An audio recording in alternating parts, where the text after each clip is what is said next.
Hai everyone, gimana kabarnya? Pasti sehat kan di sana? Long time no see ya.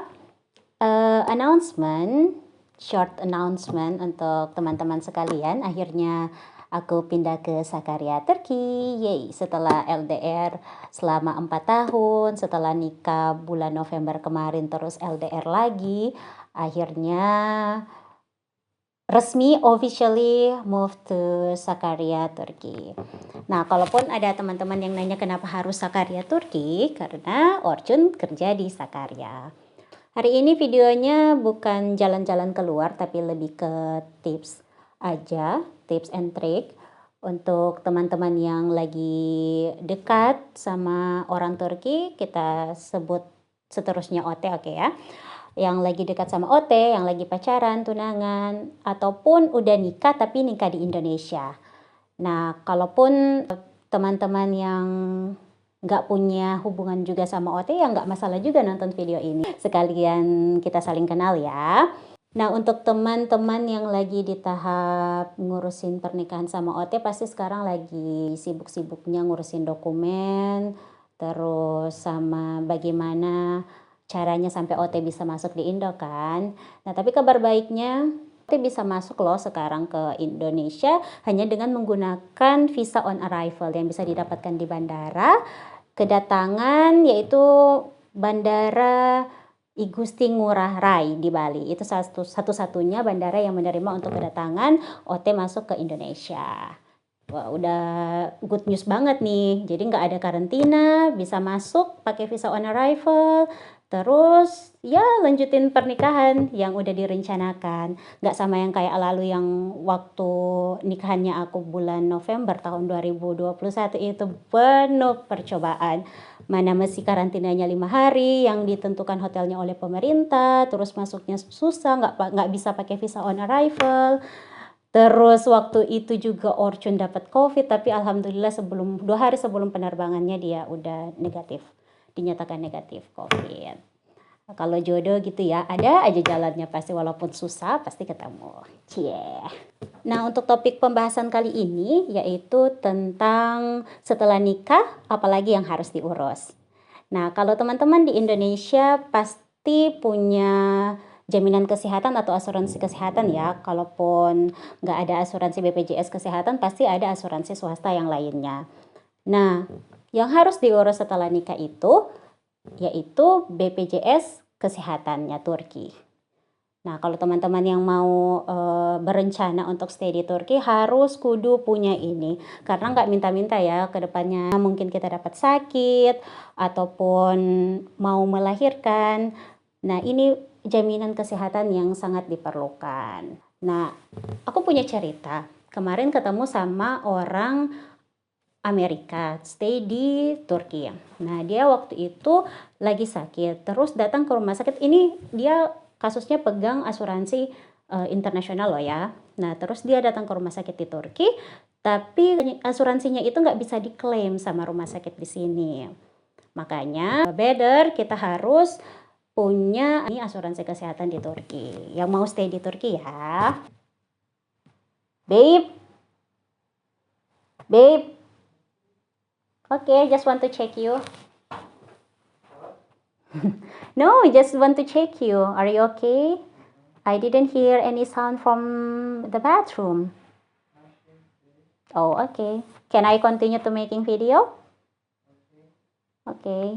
Nah, untuk pengurusan asuransi kesehatannya itu gimana? Nah, untuk pengurusannya itu ada beberapa step yang harus dilalui karena untuk stepnya itu lumayan panjang dan untuk tidak membuat boring para pendengar teman-teman di sana, makanya aku berencana mau bagi videonya ke 2 tahap. Jadi untuk yang tahap ini aku jelasin dulu rinci dokumen pertama yang harus punya sebelum pengurusan asuransi kesehatan. Nah, dokumen yang paling penting sebelum pengurusannya itu yaitu buku nikah Turki. Kenapa buku nikah Turki? Nah, jadi gini teman-teman. Buku nikah Indonesia itu legal, bisa berlaku di negara lainnya. Tapi kebijakan di Turki itu, buku nikahnya kita itu kalau maupun digunakan di sini harus ditranslate sama penerjemah tersumpah, sama harus ada tanda tangan dilegalisasi oleh notaris gitu. penerjemah tersumpah harus bayar, notaris harus bayar. Ini pengalamannya aku waktu sebelum nikah buat perjanjian pranikah. Nah, itu harus dilegalisasi oleh notaris. Biayanya itu bersekitar antara 3 sampai 7 jutaan. Tapi aku dapat di bawah 5 jutaan. Syukur alhamdulillah waktu itu ada yang bantu ngenalin sama notaris.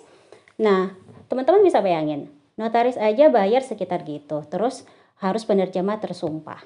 Berapa banyak duit yang harus dikeluarkan lagi ya kan? Padahal waktu nikah kemarin kita juga itu pasti lagi genjor-genjornya abis-abisan sama uang tabungannya kita. Nggak bohong kan? Nah, triksnya itu kita nggak gunakan lagi buku nikah Indonesia, tapi tetap aku bawa di Turki. Gunakan buku nikah yang dikeluarkan oleh pemerintah di sini. Yang ngeluarin kantor kecamatan lah kalau di kita, kayak bisa disetarakan sama kantor kecamatan, tapi di sini Orchun bilangnya itu district office gitu. Kita dapatnya itu di kantor itu di Makamlek Serdivan Sakarya, karena distriknya Orchun itu kan di Serdivan.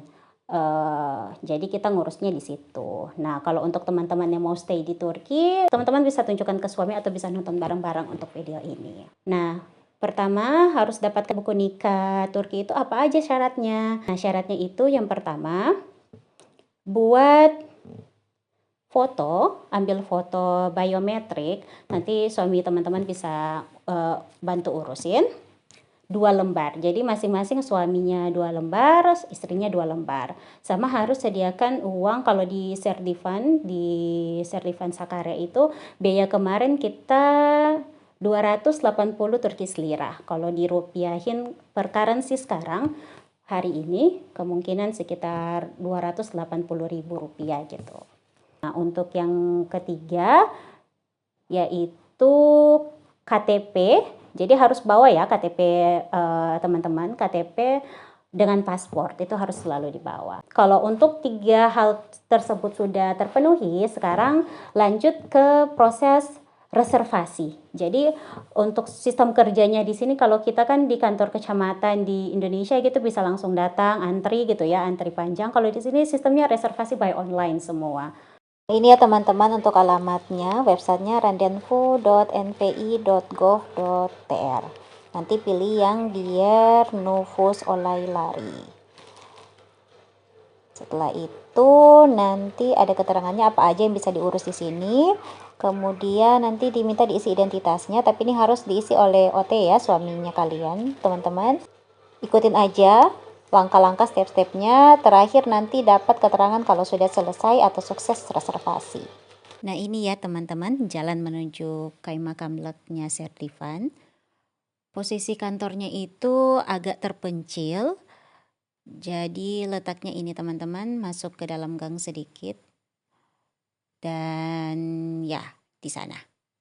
Di gang banget ya. Ini untuk masuk ke dalamnya, pintu masuknya ada tulisan Serdivan Kaymakamlek.